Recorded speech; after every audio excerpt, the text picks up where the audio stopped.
Rajesh Agarwal.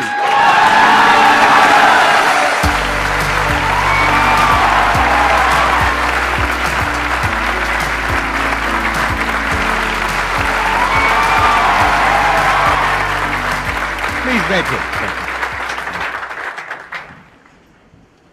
How old were you जब आपने शुरू किया था? आई स्टार्टेड एट 18 और कई बार मैं भी I used to feel down as well. तो मुझे पता है आप कई सारे और एंटरप्रेन्योर से मिलते हैं जिन लोगों ने बिजनेसेस बड़े समय से बनाए हुए हैं, बट मैं शायद आपसे पहला एंटरप्रेन्योर मिल रहा हूँ जो who has also grown up being motivated by you. So thank you so much. Good to know that. सबसे पहले तो आपसे ये समझना चाहूंगा कि आइडिया आपके माइंड में कहाँ से आया? देखिए, सबसे पहले तो मैंने कंपनी शुरुआत करी थी जब मैं जस्ट हाई स्कूल से बाहर निकला था। तो उस समय मैं इंटर्नशिप्स करने लगा था छोटी छोटी कंपनियों में कि एक वेबसाइट बनवा लीजिए, सोशल मीडिया पेज बनवा लीजिए एंड सो ऑन। तो उससे थोड़ी स्टाइपेंड मिलती थी और मुझे ट्रैवल करने का बड़ा शौक था। तो मैं यहाँ पे आनंद विहार ISBT से बस लेकर के कहीं पे भी, जहाँ पे भी बस लेकर के जा सके, चाहे उत्तराखंड हो, राजस्थान हो, हिमाचल हो, वहाँ जाने की कोशिश करता था। वहाँ पे रहने की जगह सारी महंगी होती थी, तो मुझे छोटी छोटी गेस्ट हाउसेस, हॉलिडे होम्स, इस तरह की जगह मिलती थी जिनको जनरली लोगों ने डिस्कवर नहीं किया होता था, पर आपको 300 रुपये, 500 रुपये, 800 रुपये में ठीक साफ़ सुथरा जगह मिल जाता था। तो मेरी शुरुआत इस चीज़ से हुई कि मैंने देखा कि ये सारी जगह काफ़ी अवेलेबल हैं पर अननोन है एक तरीके से। तो उसको जो है मैंने एक वेबसाइट में डिस्ट्रीब्यूट करना शुरू किया कि इन जगहों में अगर आप रहें, उत्तराखंड में, हिमाचल में, राजस्थान में, आपको सस्ते दाम में प्राइस पे जगह मिलेगी। उससे शुरुआत किया मैंने ओराइवल का। 1 साल तक वो बिज़नेस चलाया, वो बिज़नेस चला नहीं, क्योंकि सबसे बड़ी चैलेंज ये थी कि बुकिंग तो आप करवा लीजिए पर सर्विस क्वालिटी मेंटेन होगा कि नहीं, उसकी जिम्मेवारी कोई नहीं ले रहा था। तो उसके बाद मैंने सोचा कि अगर यही सबसे बड़ा प्रॉब्लम है तो मैं इसी को सॉल्व कर लेता।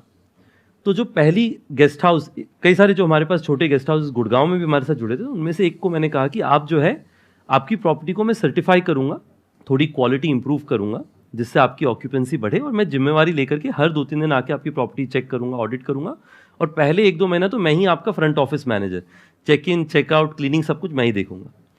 उनकी प्रॉपर्टी में टोटल ऑक्यूपेंसी 20% से कम चलती। सिर्फ शादियां जब होती थी साउथ सिटी 1 एरिया में गुड़गांव में, तब शादियों में उनकी प्रॉपर्टी यूज़ की जाती थी, उसके अलावा खाली रहता। तो उन्होंने कहा कि मुझे आप पे ऐसे तो भरोसा नहीं हो रहा है, क्योंकि अगर मैं लगा हुआ हूँ इतने समय से और उसके बाद प्रॉपर्टी में ऑक्यूपेंसी नहीं आ रही, तो आपके आने पर कैसे ऑक्यूपेंसी बढ़ जाएगी।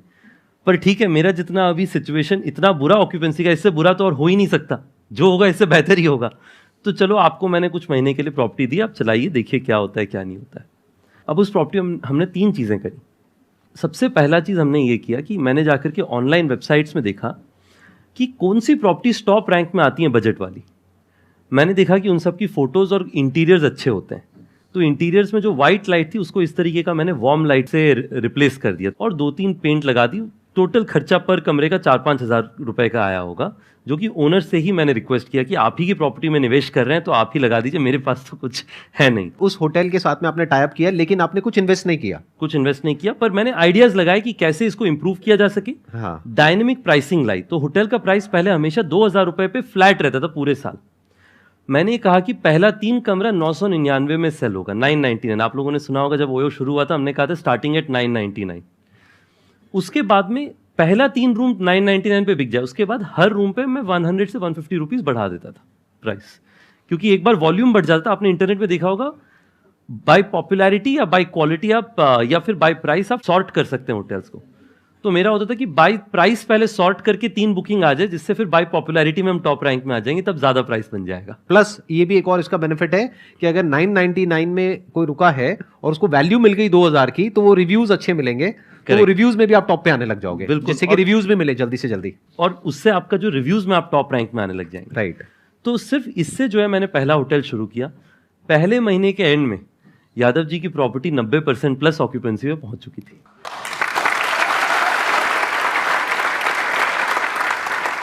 This was your first success. This was the if first we talk success. about success. First real success was this hotel getting this occupancy। और इंडिया में जो है अच्छी स्टोरी बहुत जल्दी फैलती है वर्ड ऑफ माउथ से।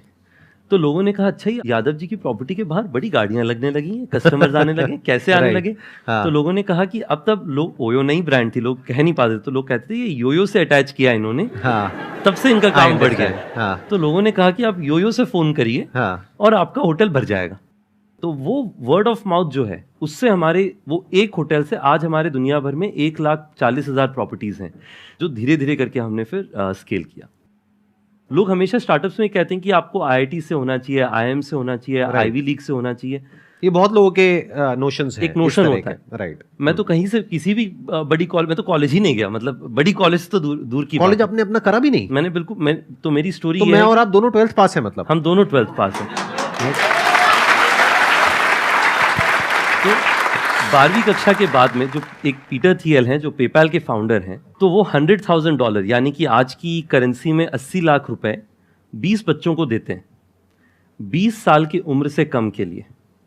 कंडीशन ये है कि आपको कॉलेज छोड़ देना है। तो मैंने पीटर थियल के बारे में सुना, साइबर कैफे में पीटर थियल सर्च किया, मैंने प्रोग्राम के बारे में देखा, अप्लाई कर दिया। उसमें मेरे से पहले एशिया से कोई एक भी थियल फेलो कभी नहीं बना था, सिर्फ अमेरिकन, मोस्टली अमेरिकन मूल के लोग थे। तो मैंने जो अप्लाई कर देते हैं, मेरा कोई एक्सपेक्टेशन भी नहीं था कि कभी मेरे को थियल फेलो बनने का मौका मिलेगा। तो एक दिन मुझे फ़ोन आया कि आप जो हैं टॉप 40 कैंडिडेट्स में से एक हैं जिनको यूएस बुलाया जा रहा है पिच करने के लिए। तो मेरे खुशी का कोई ठिकाना नहीं था, इसलिए नहीं क्योंकि थियल फेलो बन जाना था, मुझे तो लग रहा था उसके बाद भी नहीं होगा, क्योंकि 40 में से 20 सेलेक्ट होने थे। मेरी खुशी का इसलिए ठिकाना नहीं था कि मुझे लगा कि पहली बार यूएस जाने का मौका मिलेगा। वो भी उन्होंने स्पॉन्सर किया होगा। वो भी उनका स्पॉन्सरशिप। उसके बाद में यूएस गए और 40 बच्चों में से मुझे थियल फेलो चुना गया।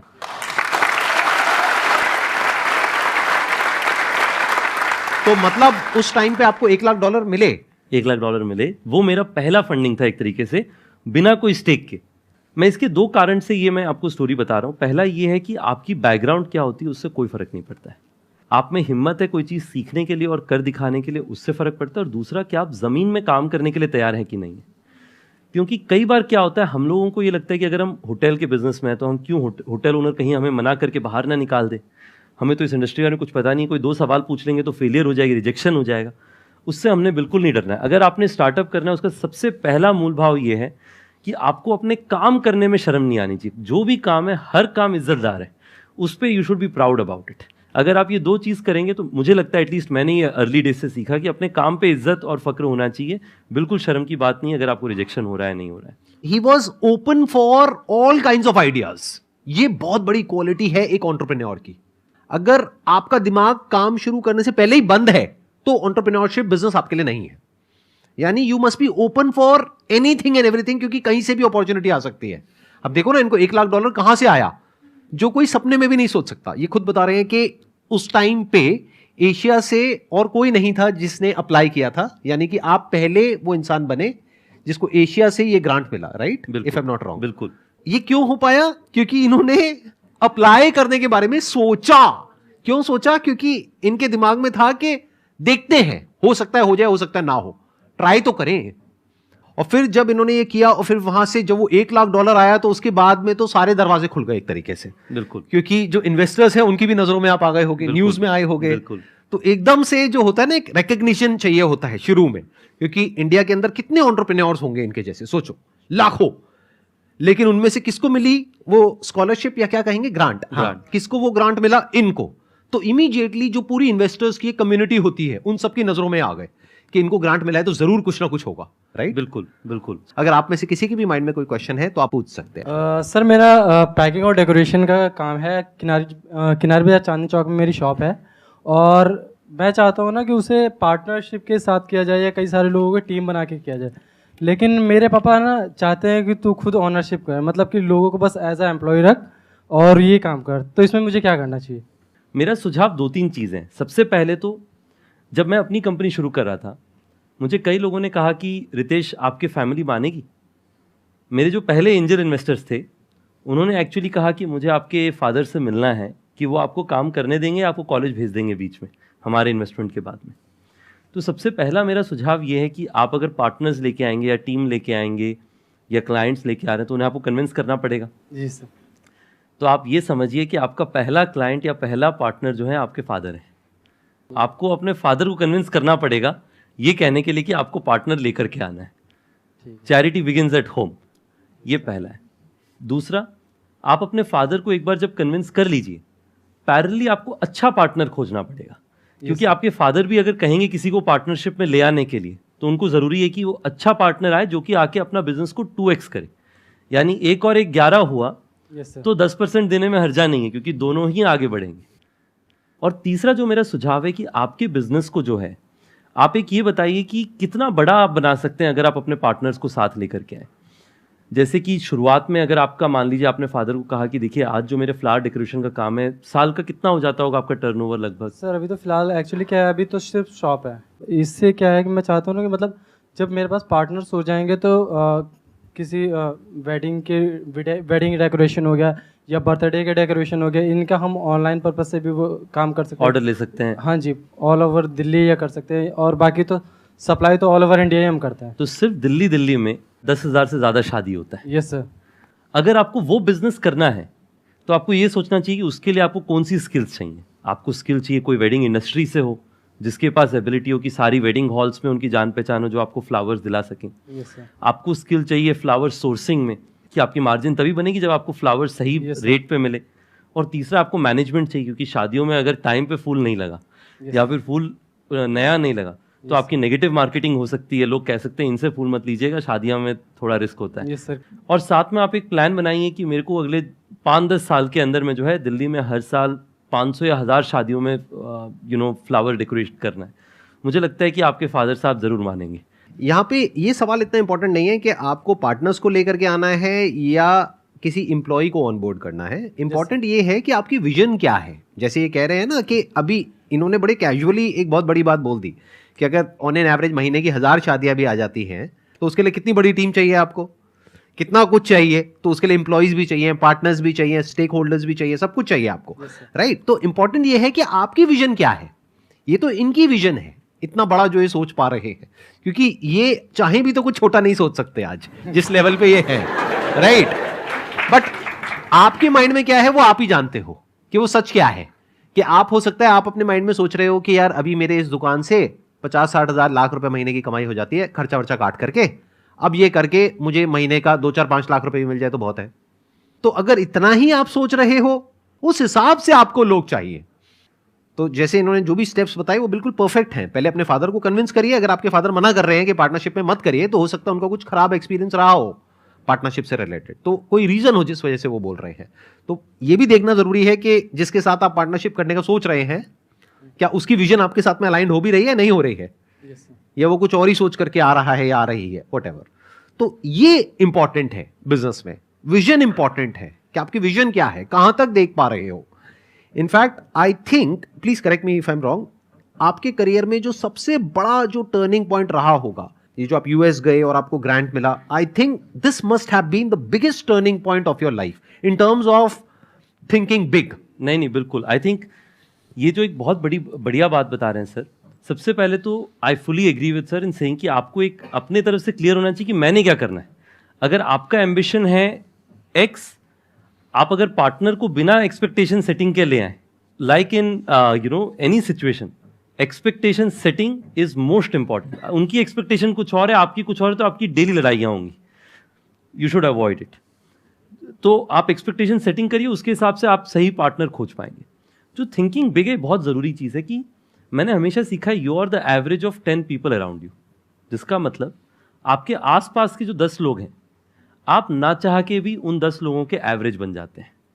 अगर आपके आसपास 10 लोग हैं जो बड़ी चीज़ें सोच रहे हैं, आप अगर छोटी सोच रहे हो, आप उनके आसपास रह के सोचते हो थोड़ा मैं भी बड़ी सोच लेता हूँ, बड़ा नहीं तो मीडियम तो सोच लेते हैं छोटे से। पर अगर आपके पास 10 लोग हैं जो लोग दिन भर ये सोच रहे हैं कि चलो मैंने कुछ मान लीजिए छुट्टी मनाने के बारे में सोचना है, तो आपके दिल में बिल्कुल छुट्टी का दिल नहीं होगा, पर फिर भी आप भी सोचेंगे थोड़ी छुट्टी मैं भी सोच लेता हूँ। तो थियल फेलोशिप पहली बार ऐसी जगह थी जहाँ पे सब लोग बड़ी सोच रहे थे। हमारी फ्लैट में एक लड़का रहता था जिसकी कंपनी ही नहीं थी। उसने आके कहा कि मुझे दुनिया की सबसे बड़ी फ्लैश स्टोरेज कंपनी बनानी है। मैंने कहा ना, इनके पास, जैसे हमारे देश में मैं कहता था मेरे को साउथ सिटी 1 का सबसे बड़ा गेस्ट हाउस बिजनेस बनाना है। लोग हंसते थे मुझ पे कि साउथ सिटी 1 में तुम्हें लगता है तुम सबसे बड़ी गेस्ट हाउस बना लोगे।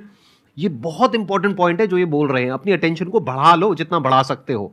ये कितना इंपॉर्टेंट है, I can't express in words. ये इतना इंपॉर्टेंट है ये पॉइंट, ध्यान से सुनना अभी जो ये बोल रहे हैं। देखिए इसमें क्या होता है ना, हमारे यहाँ पे जनरली हमारे आसपास में सोसाइटी में लोग कहते हैं अपने पास जो रिसोर्स है, जो आपके पास में लागत है, उसी के हिसाब से सपने देखो। अभी अपने पास तो कुछ भी नहीं था, तो सपने तो देखने बंद कर देने चाहिए थे उस मैथ्स के हिसाब से। पर जब मैंने उसे देखा कि उसके पास ना कोई कंपनी है ना कोई बिजनेस, और वो दुनिया में सबसे बड़ा बिजनेस बनाना चाहता